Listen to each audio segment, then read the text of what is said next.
आप मुझ पर हंसेंगे, लेकिन मैं पहले सच में सोचता था कि सीएनजी किसी फैक्ट्री में बनाई जाती है। अगर आप भी ऐसा सोचते हैं तो यकीन मानिए आज आपकी एक बहुत बड़ी गलतफहमी दूर होने वाली है। दोस्तों, जिस सीएनजी से आज लाखों ऑटो, बसें और कारें चलती हैं, उसके पीछे की कहानी इतनी दिलचस्प है कि शायद आपने कभी सोची भी नहीं होगी। जरा सोचिए, अगर मैं आपसे पूछूं कि सीएनजी आखिर आती कहां से है, तो शायद आपका जवाब होगा जमीन से निकलती है। लेकिन क्या जमीन के नीचे पहले से ही सीएनजी भरी होती है? बिल्कुल नहीं। सच्चाई यह है कि आपकी गाड़ी तक पहुंचने से पहले इस गैस को लाखों साल की प्राकृतिक प्रक्रिया, भारी भरकम मशीनों और कई आधुनिक वैज्ञानिक प्रक्रियाओं से गुजरना पड़ता है। और इस पूरी यात्रा में एक ऐसा स्टेप आता है जो साधारण नेचुरल गैस को सीएनजी में बदल देता है। लेकिन सबसे हैरान करने वाली बात अभी बाकी है। आखिर अगर सीएनजी इतनी अच्छी है तो दुनिया की हर गाड़ी आज भी सीएनजी पर क्यों नहीं चलती? इसका जवाब आपको वीडियो के आखिर में मिलेगा। तो चलिए बिना समय गंवाए शुरू करते हैं। दोस्तों, सीएनजी यानी कंप्रेस्ड नेचुरल गैस, इसका मतलब है दबाव डालकर छोटी जगह में भरी गई प्राकृतिक गैस। लेकिन इससे पहले हमें समझना होगा कि नेचुरल गैस बनती कैसे है।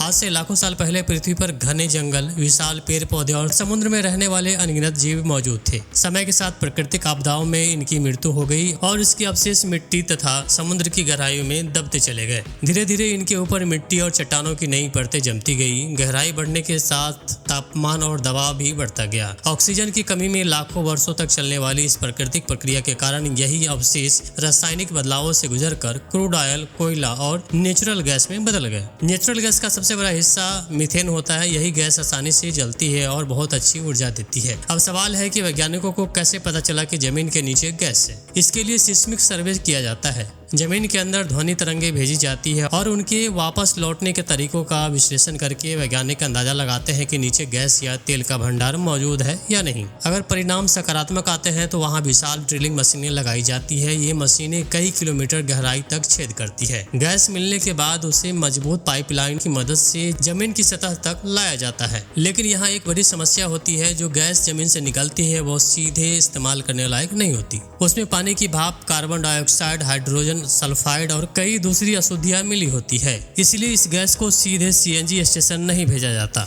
सबसे पहले इसे गैस प्रोसेसिंग प्लांट में ले जाया जाता है। यहाँ विशेष मशीनों की मदद से पानी की नमी हटाई जाती है। इसके बाद कार्बन डाइऑक्साइड और जहरीली हाइड्रोजन सल्फाइड जैसी गैसों को अलग किया जाता है। कई और फिल्टर तथा प्रोसेस से गुजरने के बाद लगभग शुद्ध मीथेन गैस तैयार हो जाती है। लेकिन अभी भी यह सीएनजी नहीं है। अब आता है महत्वपूर्ण चरण, कंप्रेशन। सामान्य अवस्था में नेचुरल गैस बहुत ज्यादा जगह घेरती है। अगर इसे ऐसे ही रखा जाए तो इसे एक जगह से दूसरी जगह ले जाना बेहद मुश्किल हो जाएगा। इसलिए हाई पावर कंप्रेसर की मदद से गैस को लगभग 200 से 250 बार के दबाव पर दबाया जाता है। इतना ज्यादा दबाव पड़ने पर गैस का आयतन लगभग 200 गुना तक कम हो जाता है। यानी जो गैस पहले एक बड़े कमरे जितनी जगह घेर रही थी वही अब छोटे से सिलेंडर में समा जाती है। यही कंप्रेस्ड नेचुरल गैस यानी सीएनजी कहलाती है। अब सवाल है कि आपकी गाड़ी तक कैसे पहुंचती है? जहां पाइपलाइन नेटवर्क मौजूद है वहां गैस को भूमिगत पाइपलाइन की मदद से शहरों तक पहुंचाया जाता है। फिर यह गैस सीएनजी स्टेशनों पर जाती है जहां बड़े बड़े स्टोरेज टैंक और कंप्रेसर लगे होते हैं।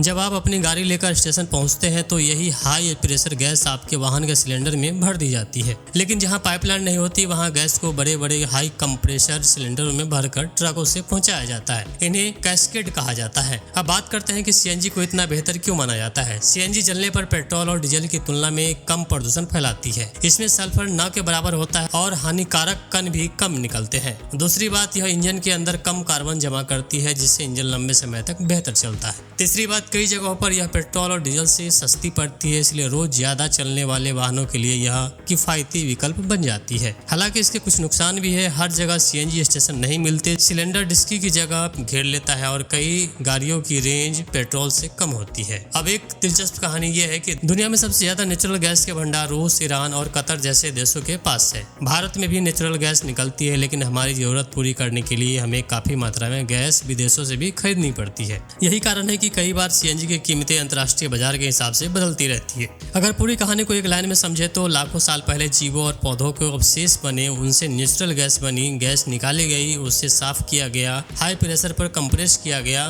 पाइपलाइन और ट्रकों से सीएनजी स्टेशन तक पहुंचाया गया और आखिर में वही गैस आपकी गाड़ी में भर दी गई। लेकिन याद रखिए, नेचुरल गैस भी हमेशा के लिए नहीं है, रिन्यूएबल रिसोर्स है, इसलिए पूरी दुनिया अब धीरे धीरे इलेक्ट्रिक व्हीकल, ग्रीन हाइड्रोजन और दूसरे स्वच्छ ऊर्जा स्रोतों की तरफ बढ़ रही है। तो अगली बार जब आप भी किसी सीएनजी स्टेशन पर गैस भरवाए तो याद रखिएगा कि यह सिर्फ एक गैस नहीं बल्कि लाखों साल की प्राकृतिक प्रक्रिया और आधुनिक इंजीनियरिंग का शानदार परिणाम है। अगर आपको आज की यह जानकारी पसंद आई हो तो वीडियो को लाइक जरूर करें, कमेंट करके बताइए कि आप यह वीडियो किस शहर से देख रहे हैं और ऐसे ही ज्ञानवर्धक वीडियो देखने के लिए चैनल को सब्सक्राइब करना बिल्कुल मत भूलिएगा। मिलते हैं अगले वीडियो में। धन्यवाद।